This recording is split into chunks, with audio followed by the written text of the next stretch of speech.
Praise the lord. ఓ విశ్వాసులారా, మీరు దేవుని అంగీకరించి రక్షణ పొంది ఎన్ని సంవత్సరములు అవుతుంది? కాలంను బట్టి చూచితే మీరు బోధకులుగా ఉండవలసి ఉంది, కానీ వేరొకరు మీకు బోధించవలసి వస్తుంది. మీరు క్రైస్తవ్యంలో వచ్చి ఎన్ని సంవత్సరములు అవుతుంది? మీరు వెలిగి ఇతరులను వెలిగించాలని బైబిల్ చెప్తుంది, కానీ మీకే సరైన వాక్య అవగాహన లేకపోతే ఇతరులను మీరు ఏ విధంగా వెలిగించగలరు?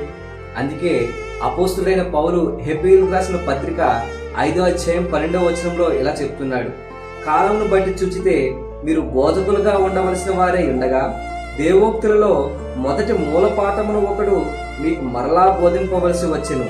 మీరు పాలు త్రాగవలసిన వారే గాని బలమైన ఆహారం తినగలవారు కారు. చూసారా, మొదటి పాఠం మీకు మరొకరు బోధించవలసి వస్తుంది.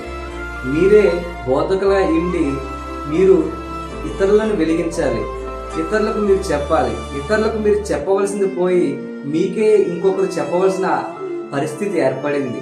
అందువలన దేవుని వాక్యాన్ని బలంగా చదువుతూ ఇతరులకు మనం దేవుని వాక్యాన్ని పంచుకుంటూ ఇతరులను వెలిగిద్దాం. ఆమేన్.